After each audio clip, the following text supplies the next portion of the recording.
Hello అండి. Welcome to Siri kitchen. ఈరోజు మన కిచెన్‌లో పెళ్లి భోజనాల్లో వడ్డించే పాలకూర పప్పు ఎలా ప్రిపేర్ చేయాలో చూపిస్తున్నాను. మనం ఎప్పుడైనా ఫంక్షన్స్‌కి గానీ, లేదా హోటల్స్‌కి గానీ వెళ్ళినప్పుడు పాలకూర పప్పు తిన్నట్లయితే, ఆ పప్పు టేస్ట్ అండ్ టెక్స్చర్ చాలా బావుంటుంది కదా! సేమ్ అదే టేస్ట్ అండ్ టెక్స్చర్‌తో మనం ఇంట్లోనే చాలా సింపుల్‌గా, చాలా రుచిగా ప్రిపేర్ చేసుకోవచ్చండి.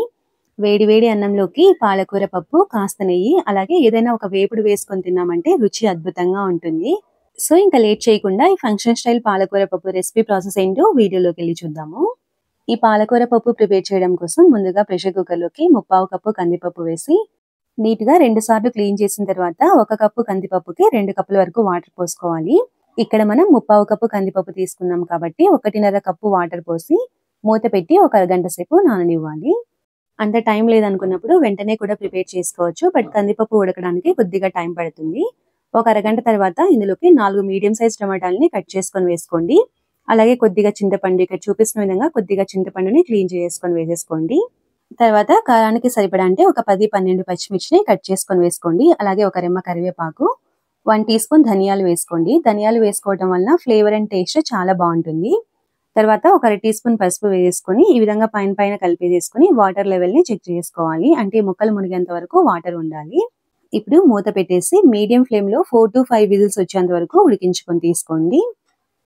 ఇవి ఉడికేలోపు నెక్స్ట్ ప్రాసెస్ చూద్దాము. నెక్స్ట్ వచ్చేసి ఇక్కడ నేను పాలకూర 2 కట్టలు తీసుకున్నానండి. మీడియం సైజులో ఉన్నవి 2 కట్టలు తీసుకొని నీట్‌గా క్లీన్ చేసుకున్న తర్వాత ఈ విధంగా చిన్నగా ముక్కలుగా కట్ చేసుకొని రెడీగా పక్కన పెట్టేసుకోండి. ఇప్పుడు 4 విజిల్స్ వచ్చిన తర్వాత చూపిస్తున్నానండి. ప్రెషర్ అంతా పోయి నార్మల్ అయ్యాక మూత తీసేసి పప్పు చూడండి చాలా చక్కగా ఉడికింది కదా! చూడండి మనం తీసుకున్న వాటర్ కూడా కరెక్ట్‌గా సరిపోయాయి. అదే మనం పప్పు నానబెట్టకుండా వెంటనే చేస్తున్నట్లయితే ఇంకొక హాఫ్ కప్పు వాటర్‌ని ఎక్స్‌ట్రాగా వేసుకుంటే సరిపోతుంది. ఇప్పుడు ఇందులోకి రుచికి సరిపడా సాల్ట్ వేసేసుకొని మరీ మెత్తగా కాకుండా కొంచెం బరకగా ఉండేటట్టు ఈ విధంగా మెదుపుకొని తీసుకోవాలి. అలాగే పప్పు కన్సిస్టెన్సీ కొంచెం గట్టిగా ఉంది కాబట్టి ఒక అరకప్పు వాటర్‌ని పోసి జస్ట్ ఒకసారి కలిపిన తర్వాత ఇప్పుడు ఈ పప్పుకి తాలింపు పెట్టుకుందాము. అసలు ఈ పప్పు టేస్ట్ మొత్తం మనం తాలింపు పెట్టుకునే దాంట్లోనే ఉంటుందండి. తాలింపు కోసం ప్యాన్‌లోకి 2 లేదా 3 టేబుల్ స్పూన్ల ఆయిల్ వేసి, ఆయిల్ హీట్ అయిన తర్వాత తాలింపు దినుసులు వేసుకోవాలి. కొద్దిగా పచ్చిశనగపప్పు, మినపప్పు, అలాగే ఆవాలు, జీలకర్ర వేసుకొని ఇవి లైట్‌గా ఫ్రై అయిన తర్వాత ఇందులోకి 2, 3 ఎండుమిర్చిని కట్ చేసుకొని వేసుకోండి. అలాగే 6, 7 వెల్లుల్లి రెబ్బల్ని కచ్చా పచ్చగా దంచుకొని వేసుకోండి. టేస్ట్ అండ్ ఫ్లేవర్ చాలా బావుంటుంది.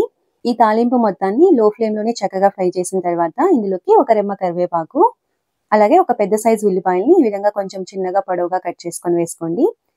ఉల్లిపాయ ముక్కల్ని కొద్దిగా మ్యాష్ చేసుకున్నట్టు వేసుకొని లో ఫ్లేమ్‌లోనే చక్కగా ఫ్రై చేసుకోవాలి. ఉల్లిపాయ ముక్కలు చూడండి గోల్డెన్ కలర్ వచ్చేంత వరకు ఫ్రై చేసుకోవాలి. ఉల్లిపాయలు చక్కగా వేగితేనే టేస్ట్ చాలా బావుంటుంది.